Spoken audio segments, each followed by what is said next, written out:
Everybody, what's going on? I hope you guys are having a wonderful day. Welcome to drboycetv.com, the home for intelligent Black people. My name is Dr. Boyce Watkins. Today, I want to talk a little bit about this show called First Take and another show called Undisputed.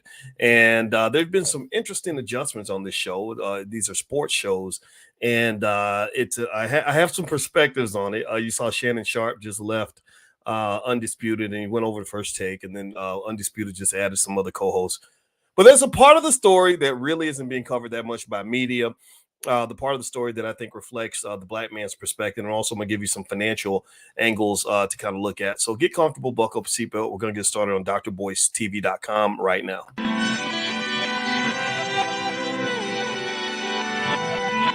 Here we are, clan the isms, cataclysm, great. Our people out here struggling, trying to make it in this state. Everybody out here doing it, but we the ones too late. Now family, we the ones who gotta delegate. Get that money in the power, never be fake. Stick to cosign for 3. What did he say? Create jobs, support our own. Educate the same and buy back your home. Got 3 degrees, triple 10. 3 PhDs, now we on the CNN. DBTV, let's talk about negligence. Ignorance is bliss, but we can turn it to intelligence. Believe none of what you hear, half of what you see. Let's break it down here on Dr. Boyce TV. Here we are. Hey, what's going on, everybody? Welcome to drboycetv.com, the home for intelligent Black people. My name is Dr. Boyce Watkins.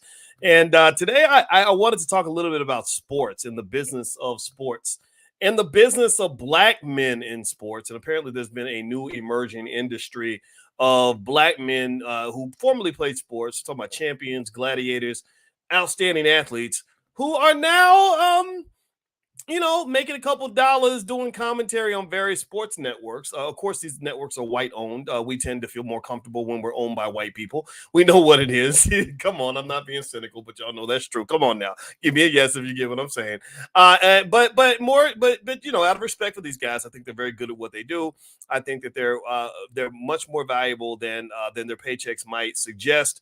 And I'm going to give you guys some perspective on this. Now, do me a favor, please hit the thumbs up button. Give me a yes if you can hear me okay. Let me know if you can hear me all right. Let me know if my audio is coming through good. A Fisher says, shout me out. Well, you have been shouted out, brother. You have been shouted out. So everybody say hi to A. I just say A. I see A Fisher. So everybody say what's up, A. My name is Corey. How you doing? Terrence Ford, good to see you. I want to remind everybody also this podcast is on Spotify. If you go to Spotify, look up Boyce Watkins. You can find me on Spotify. And in addition to that, I want to remind everybody that I'm going to be in Los Angeles next week, the 8th and the 9th. My PhD's in finance. You guys know that. I'm going to do a 2-day Black Wealth training camp, and you can find out more by going to BoyceWatkins.com. So anyway, all right. Thank you, Dr. Vi, for confirming that you can hear me. And let me know how many of you have heard. Give me a yes if you've been following the interesting saga with my boy Shannon Sharpe and Shannon leaving this show called Undisputed, co-hosted with a guy named Skip Bayless. Does anybody watch that show? Does anybody else watch the show? It's a good show. These guys are good at what they do. Even Skip is good. I like Skip. I think that the brother, of course, I'm cheering for the brothers. I think the brothers are better, but I like Skip. And anyway, so Shannon Sharpe, if you don't know, Shannon Sharpe has some issues apparently with the show, or at least that's what people were saying. So Shannon made kind of what it was seen as an epic move at the time. Shannon actually moved over from Undisputed, which is on Fox Sports, if I'm not mistaken, over to ESPN. Apparently, ESPN and Fox Sports have sort of formed this rivalry that is a business rivalry, and it's one of those things that is intriguing to watch. And it's also intriguing for me because I was a Disney shareholder for a long time. And so whatever happens with ESPN was always of interest to me because, when they make money, I make money, or at least for a while until I sold my Disney stock. I'm not sure how much faith I have in the company anymore. But anyway, so Arnold Hunter. So here's what happened. So today I was checking out the show right now. Now, here's the funny thing. I don't really watch a lot of TV. I'm gonna be honest with you. I don't have time to watch TV. I'm gonna tell you the truth, brothers. I hope that that in between watching TV, you're out here going to get your money, get your success, creating opportunities for yourself. One thing I can tell you is that I know guys with ESPN. I know guys with these networks. One guy you've seen on this platform, Chris Broussard. He's not with ESPN. He's with Fox Sports. And another guy named Nick Wright. Nick Wright, who's on Fox Sports, used to be He used to be the producer of my radio show back when I was in Syracuse, and he was a college student. I was so proud of him when he blew up the way that he did. He's doing a great job. He's really good at what he does. Anyway, one thing that I remember hearing from some of the friends that I knew with the network is this, and this is something I think Black people should understand. Does anybody notice? What do you notice about this picture? Do you notice how many Black men are in this picture? Do you notice that when Skip Bayless picked all his new co-hosts to replace the great Shannon Sharpe, did he pick any white boys? Yes or no? Are there any white boys other than Skip Bayless in this picture? Yes or no? Did he pick any Asian women? Are there any Asian women on this platform? I mean, there's plenty of Asian women in the world. Why wouldn't they have a co-host that's an Asian woman? Are there any, I don't know, Latin men or Arab men? Like anything? Is there anything other than brothers in this picture? What do y'all see? Well, I point this out not because I have a problem with that. I mean, I love it. I cheer for the brothers. I want to see them. I want to see them get all the good jobs, right? They deserve it. I mean, these poor guys. They go to the NFL. They take all them hits to the head, body get jacked up. But these guys right here, I'm telling you, I follow Keyshawn Johnson. He's a champion. I follow Richard Sherman. He's a champion. I follow Michael Irvin. I've been a Cowboys fan since I was 4.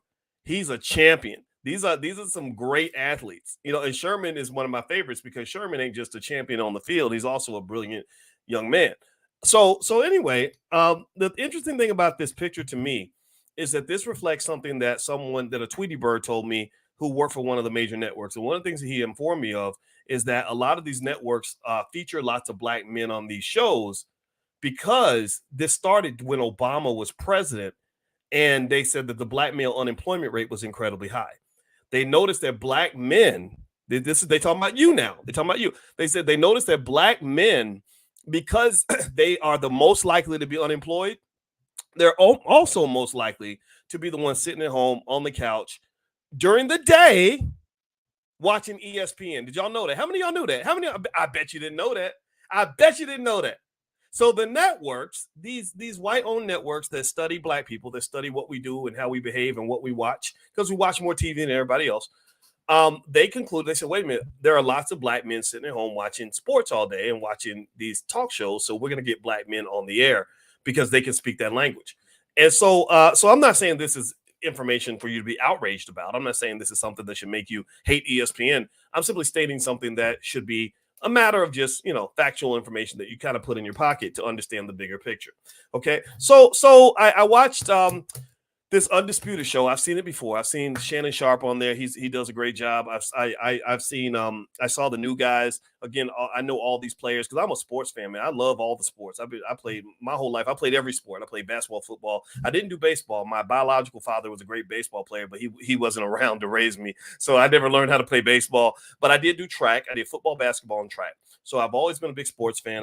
I got my PhD from Ohio State University. So every year when Ohio State acts like they're trying to win a championship, I'm always super excited because I love football. At the same time, I have the obvious contradiction that any intelligent Black man should have, which is that football has been proven to cause a lot of brain damage. A lot of your Black boys grow up and they start getting the brain damage around high school, maybe even middle school. And unfortunately, once the NFL decides they don't want them anymore, the NFL should stand for not for long because the average career span is about 2.3 years. They dump them back into our neighborhoods. And so whenever you see a former NFL player get into a situation where he had some type of rage and did something, beat somebody up, killed them, dragged them by the hair, whatever, I always instantly think about CTE, which is the type of brain damage that they have. I think this is more prevalent than people talk about. I think it's more common than people suggest. I think it's something that Black people should be aware of because that's what they're doing to your boys. They're getting millions of your Black boys pumped up to play football. I was one of them. I begged my mother to take me to football practice. Thank God she wouldn't let me. My father that raised me, he was technically my stepfather, but he's really my dad. He didn't care. He didn't care about sports. He'd say, boy, I don't care nothing about no sports. Stay in your books. That's what he would tell me. And but I wanted to play football because I wanted to be a Dallas Cowboy. That was my goal when I was 8 or 9 years old. My mother did not let me play. And honestly, in hindsight, I'm glad she did not. Okay. Now, with that being said, these guys paid the price. They paid their dues. They walked away as champions. I don't know what the long-term consequences were, but I'm going to imagine Michael Irvin, as many hits as he took, he's probably got some body aches and some issues going on possibly. I don't know, though, but I can't say for sure. Now, So they're on this show. The show is called Undisputed, which is a rival to First Take. In case you want to know what happened, basically Shannon Sharpe went across the street to ESPN to get the money that he truly deserves. I think with Undisputed, he was making $3 million a year, which was far less than what he's worth. His co-host, the white guy Skip, was getting $6 million a year. Now Shannon has left, and now I think Shannon's probably getting something at least double what he was getting before. Shannon became the star of the show. Shannon deserves all that money. Now First Take has a huge advantage where they've got Stephen A. Smith and Shannon Sharpe doing excellent analysis along with other co-hosts that come in.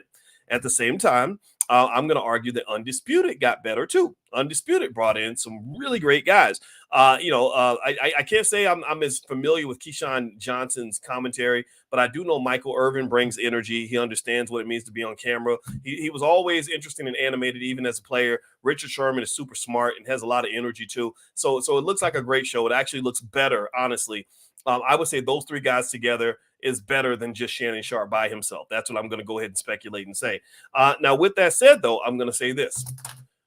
I'm going to be honest with you. When I look at this picture and I see this white guy, surrounded by all these brothers, it kind of reminded me, so the white guy comes out first, Skip Bayless, and he is basically – he's getting everybody hyped up, and he's talking about how he loves. First of all, he starts off giving a tribute to Lil Wayne, who made the theme song for the show, and he says, "My main man, Lil Wayne." And I said, "Oh Lord, here he is pandering right to black people," and then he brings in all the guys, and it kind of gave me this feeling, almost like a prison plantation feeling. It just does. It's like I know why Michael Irvin is there. He won all these Super Bowls, and he was the baddest wide receiver out here. I know why Keyshawn Johnson's out there. Keyshawn, if I'm not mistaken, won a Super Bowl. Maybe he didn't. Tell me if I'm wrong. But Keyshawn won a Super Bowl. He's a great athlete. Richard Sherman went to Stanford, and he won a Super Bowl, and one of the best defensive backs in the league, one of the best in history, I dare say. I can understand why he's on the show.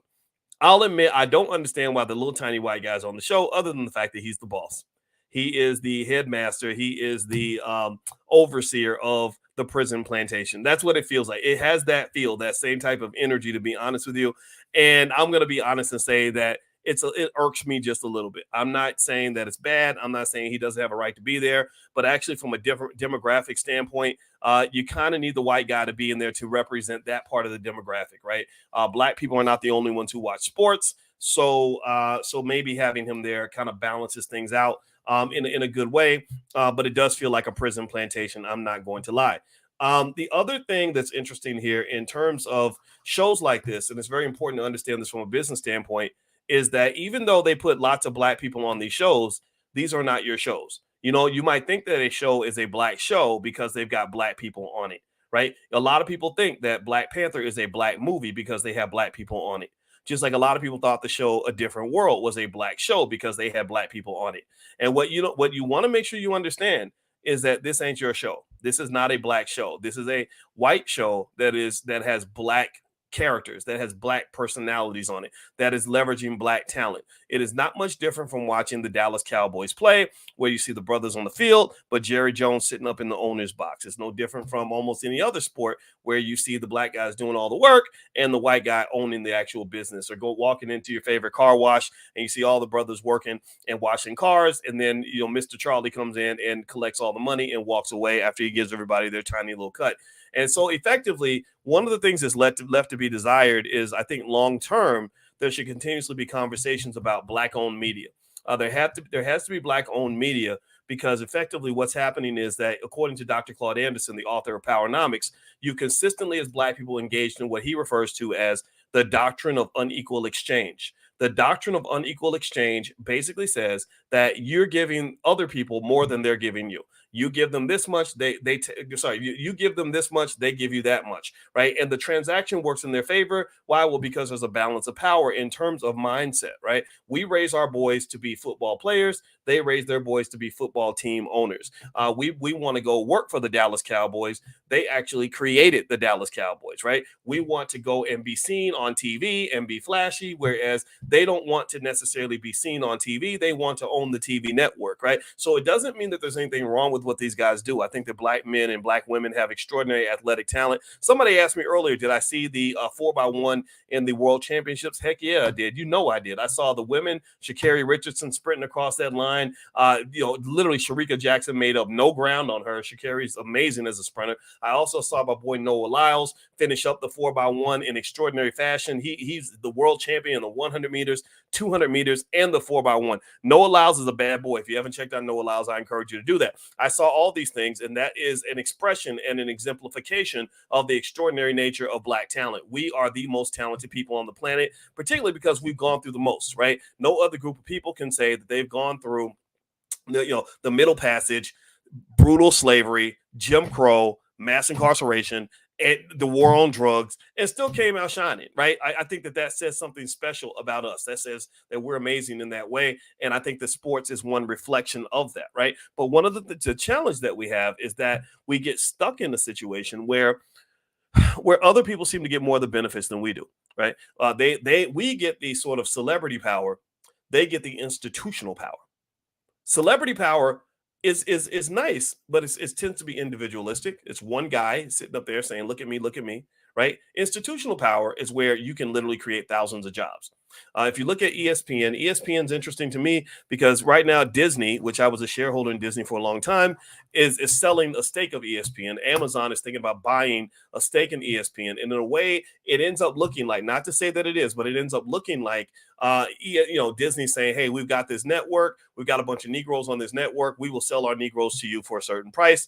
And Amazon, run by Jeff Bezos, who's talking to Bob Iger, says, hey, I'll buy those boys. I'll buy those boys for 3 ears of corn and a bottle of pig's feet, sir. And they're literally doing an auction. They're auctioning. He's selling a stake of ESPN, which is built on a lot of the talent and the skill and the energy from our men, right? Michael Irvin and the other guys, they get their money, which isn't bad money, by the way. It's decent. It's not bad, but it's obviously peanuts compared to what Bob Iger or Jeff Bezos makes, but it's not bad. It's not like I'm making fun of the amount of money that they make, but it's still something where it requires a lot of energy. I saw Irvin doing his thing. Irvin's like, no, you can't go. The Dallas Cowboys, they're gonna win.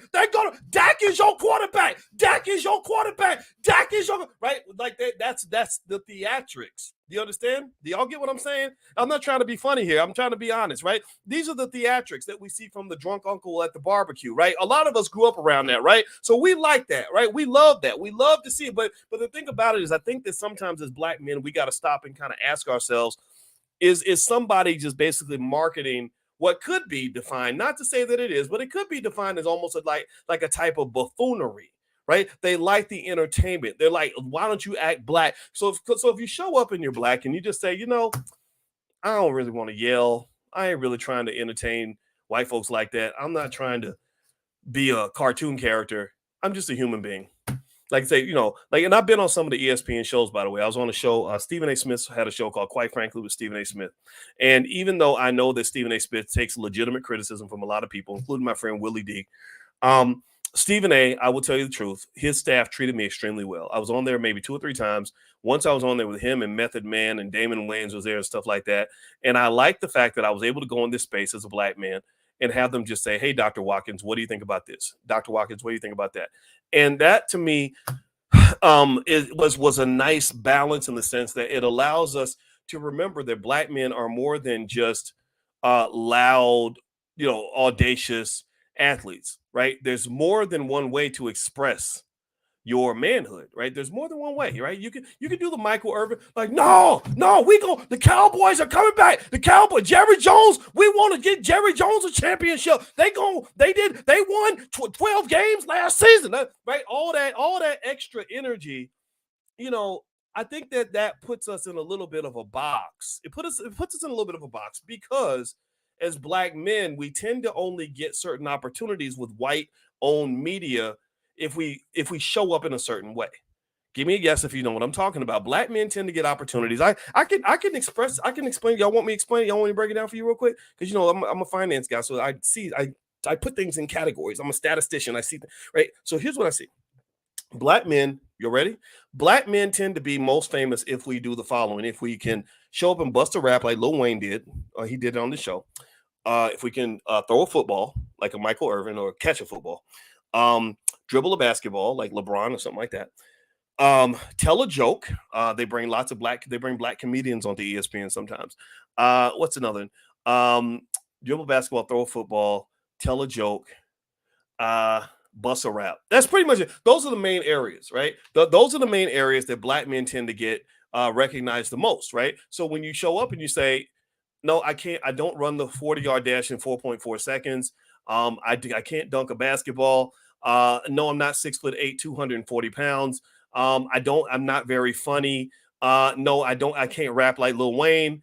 They're like, oh, well, we don't really need you around here, around these parts. We need our boys to be talented. Our boys, they can rap with the best of them. They and so the funny thing to me, the interesting thing to me, the thing you got to kind of notice here is if you look at this picture, let me put this picture on the screen so we can kind of analyze this.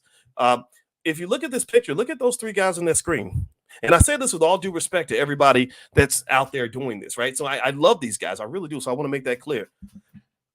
Every single one of these men in this picture, except the little guy with the melanin deficient guy, every single one of these men is one of the best on earth at what he does.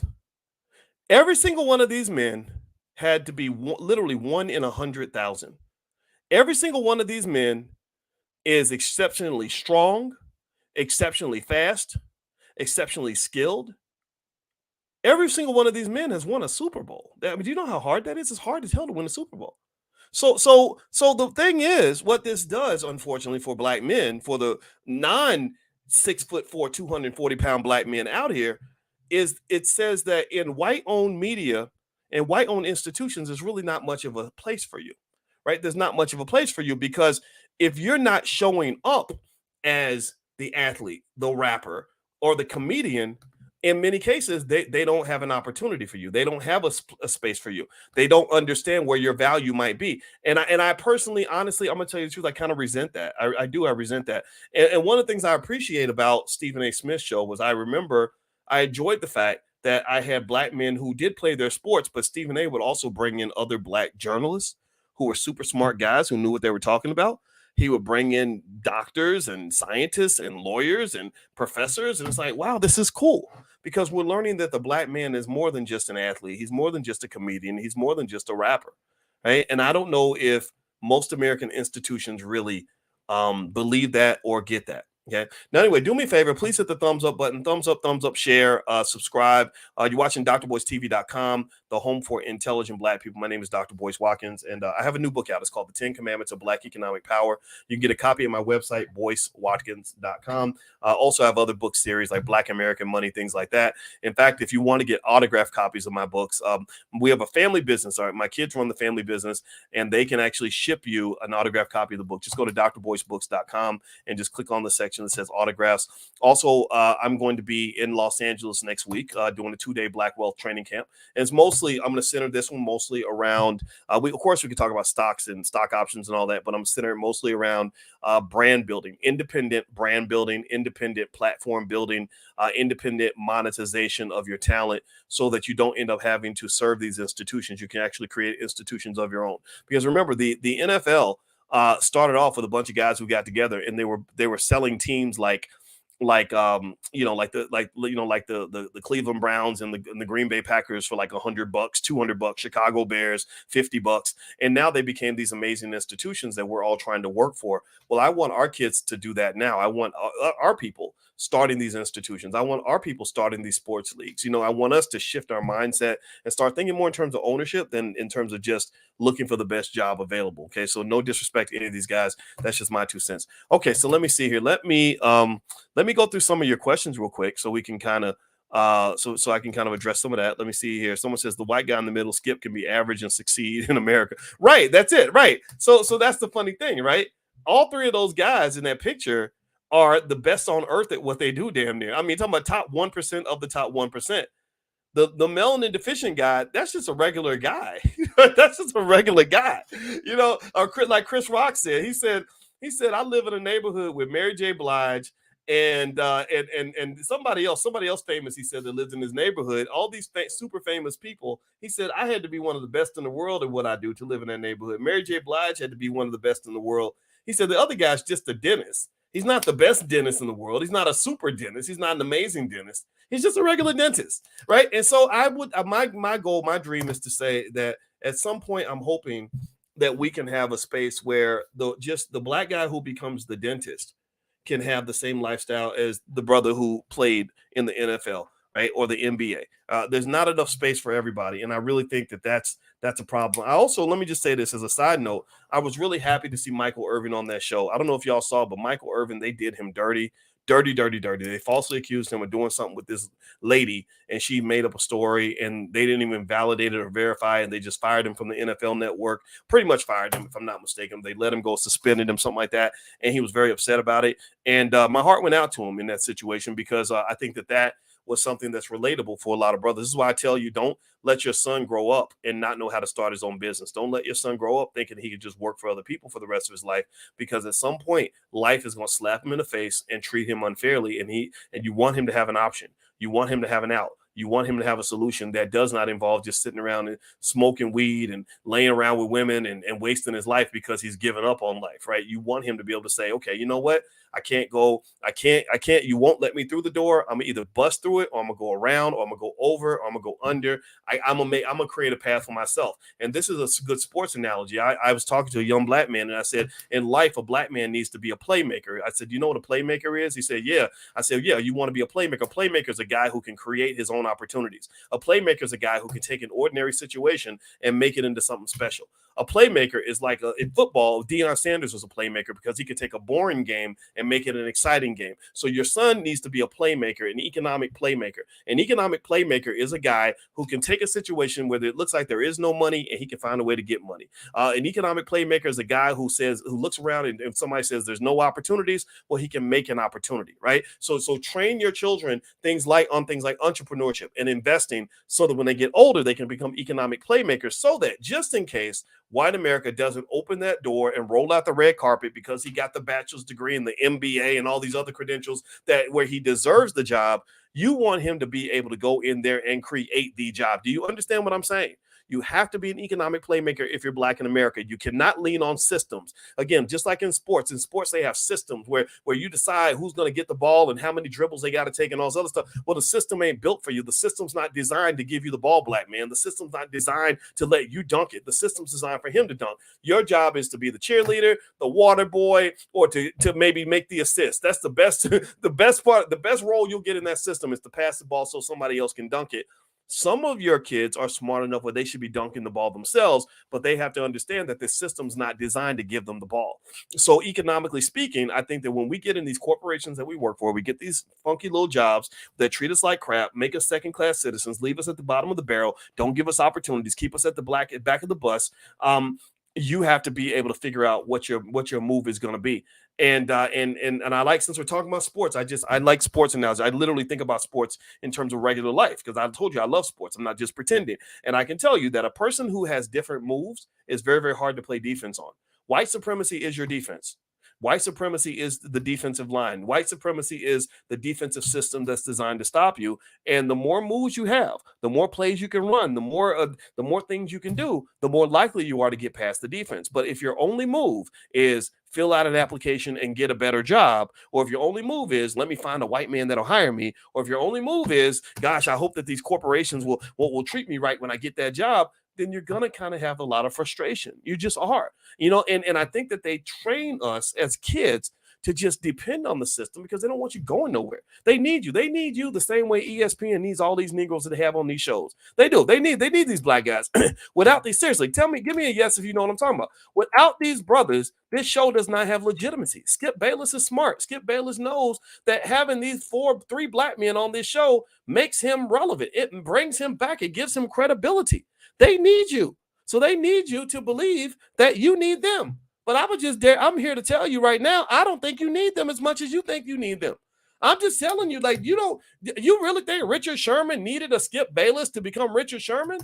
You think Michael Irvin needed a Skip? No. So I just really think overall, that you have to see your value the same way they see your value. You can't believe that your worth is less than the worth that they are able to extract from you. This show is paying these guys. I'm sure each guy is getting paid well. I'm going to guess maybe theoretically each guy might, let's say each guy's getting $4 to $5 million a year. I don't know what they're getting paid, right? Each guy, let's say, Skip makes 6.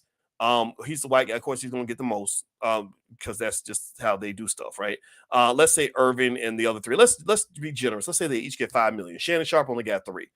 But let's say they each get 5. I don't think they get 5, but let's say they each get 5. That's 15 plus 6. That's 21 million. Do you know how much shows like this make per year? Do you know how much revenue they generate? Do you know how much money networks like ESPN and Fox Sports and all that stuff? Do you know how much money they bring in? In fact, I saw a number. I think they said something like it was something crazy. Now this is network wide. Now this is kind of a biased number, right? But do you know ESPN? If I'm not mistaken, ESPN.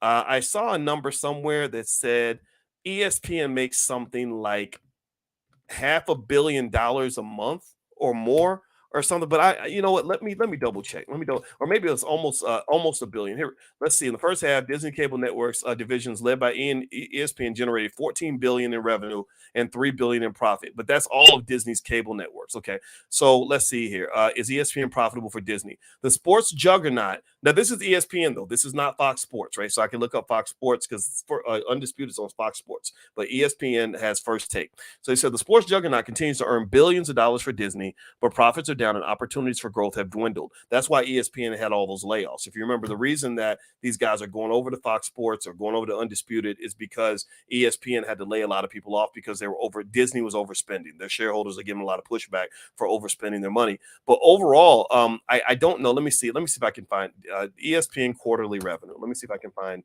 anything that comes up here. All right, so let's see. ESPN quarterly revenue.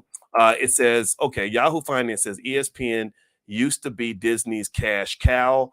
Now its revenue is declining, and Bob Iger is looking to sell a stake. Let's see if I can find any numbers here. ESPN has long been a reliable moneymaker of the media and entertainment giant. In the first half of 2023, Disney's cable networks, led by ESPN, generated $14 billion and $3 billion in profits. We already know that. The profit dropped by 29%. Okay, we know that. I want to see if they will break out ESPN's numbers specifically, but I guess they haven't done that yet. But overall, so they make $14 billion from all their cable networks. ESPN is the leader in that group, right? So let's say ESPN generates, $2, $3, $4, $5 billion a year. Well, if you're making money at that level, it's nothing to pay a host $5 million a year. Right, it's nothing to pay 3 hosts in a row, $5 million each. Okay, yeah, here's your $20 million. We're going to keep the other $1 billion or whatever, or $500 million that we make from this show. And so ultimately, there's a lot of value being extracted there. These guys are great brands. They have tremendous brand value. And I really want to see more scenarios where there are some of these platforms that are actually owned by Black people and Black men. Also, I want to see more scenarios where there's actual industry developed for Black people. Every NFL player, NBA player, whatever you are, rapper, whatever, these people are blessed. They get a lot of opportunities. They get a chance to really do great things. And I really think that overall, from a systematic standpoint, we as Black people have to begin to shift the culture where those who are blessed with those opportunities feel compelled to go create thousands of opportunities for other people. That you go and you say, okay, I'm successful, I'm doing well, I'm making money, but how do I structure some sort of institutional framework that allows lots of people to make money? My business does well, but how do I set up a situation where dozens of businesses are doing well, right? And this is not something I just talk about. It's something I do. Like when we were talking about the whole things with the Tulsa Fund and all that, I said, look, I've supported dozens and dozens of Black-owned businesses because I knew that my success should not just be my success. If my success is just my success, then that means everything that I'm worth, everything I've accomplished, everything I've contributed, it dies when I die. I don't want to die. I want to live forever. And so I would say that any of these guys they're doing these great things, I encourage them to get together, understand their total brand value, and figure out scenarios where you can actually be the boss and be the owner. And you don't have to have the white guy let you in the door in order for you to be on TV, or maybe you're not on TV. Maybe you're on the internet or something. I don't know. I know I'd watch these guys if they were doing a show on YouTube or something like that. Right. So long story short, this is what I'm seeing, and I don't have anything against the show. I think it's fine, but I'm gonna be honest with you also. I think that anybody out here that's really hustling, if you're really trying to achieve your goals, you shouldn't be sitting around watching a whole lot of TV. Focus on what you're doing, not just so much what they're doing. Count your money, not just Jerry Jones's money, and look at your life with your kids and making plays in your life rather than focusing so much on what somebody else is doing on TV. Because when the Cowboys or the Jets or the Giants win a championship, ain't none of them people sending you a check. Ain't none of those people going to help you pay no bills. Ain't none of those people going to give you anything to move your life forward. So just be really thoughtful about how much you spend cheerleading other people's success versus how much you spend getting with your team, your squad, fighting your battles, playing the game that's on your field so you can have your own success, right? So anyway, do me a favor, hit the thumbs up button, thumbs up, share, subscribe if you have not done that yet. Let me see the researchers. The researcher does all the work, so these guys just show up and talk and make an NFL salary to do so. They do. That's nice. It's a nice job. It's not a bad job. Let's see here. The Dr. Vibe Show. Let's see. I see you in here, brother. Good for you. Somebody says Skip is relevant regardless. Stop it. Okay. Skip is not bad. I've listened to him for years. He's good. Let's see. Man, LeBron destroyed that system. Come on, bro. You sound ridiculous. Well, I don't know. Thank you for saying that. I appreciate your positive energy. All right, let's see here. Next, let's see. Dr. Vibe says, why can't black athletes and entertainers form their own networks and shows?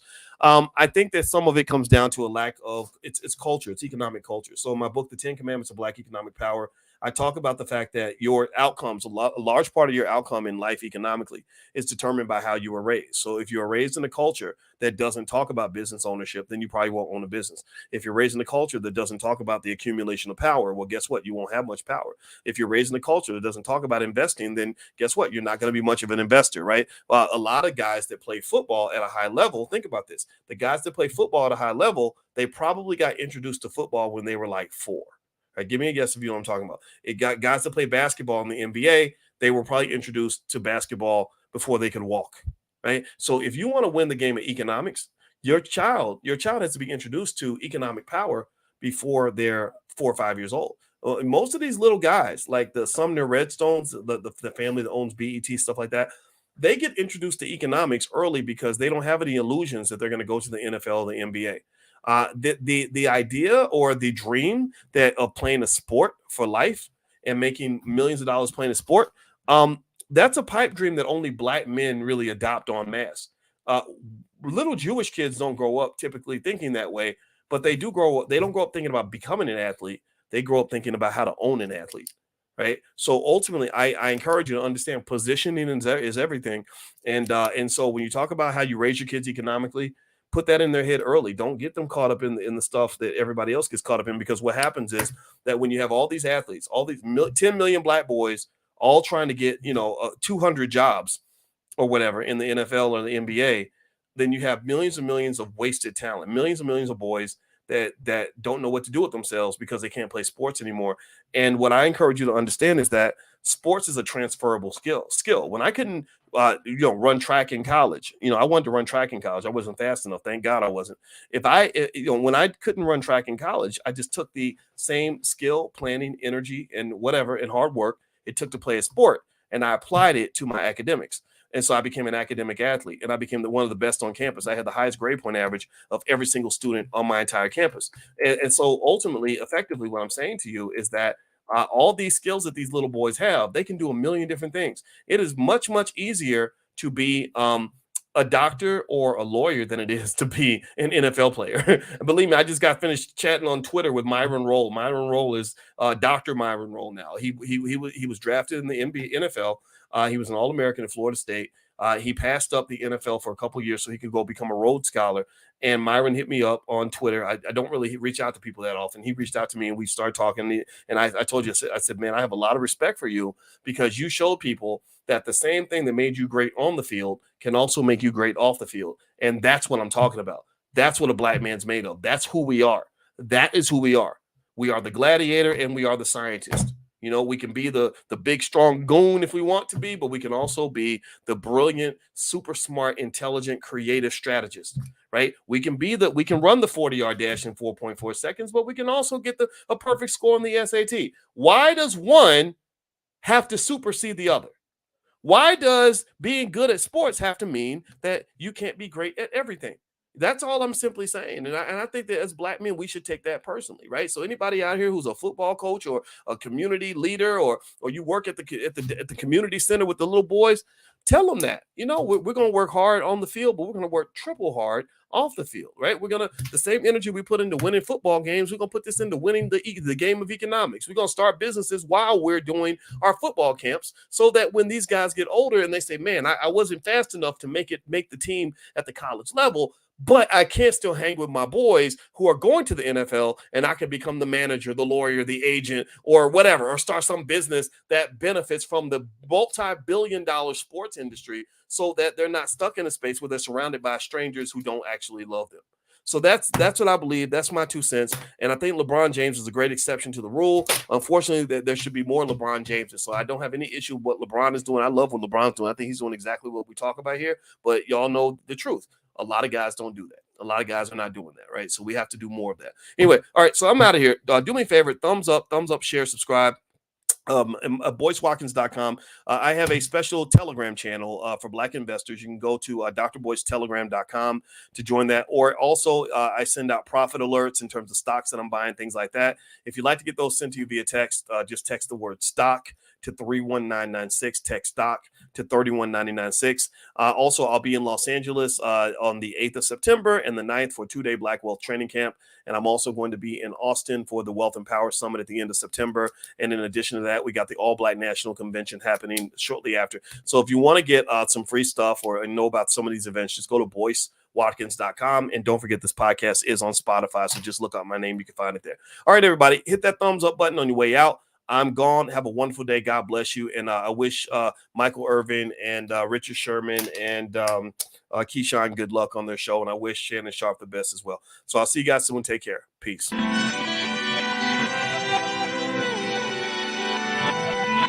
Here we are, clan the isms, cataclysm great. Our people out here struggling, trying to make it in this state. Everybody out here doing it, but we the ones who late. Now family, we the ones who gotta delegate. Get that money in the power, never be fake. Stick to cosign for 3. What did he say? Create jobs, support our own. Educate the same and buy back your home. Got 3 degrees, 1010. 3 PhDs, now we on the CNN. DBTV, let's talk about negligence. Ignorance is bliss, but we can turn it to intelligence. Please, none of what you hear, half of what you see. Let's break it down here on Dr. Boyce TV. Here we are.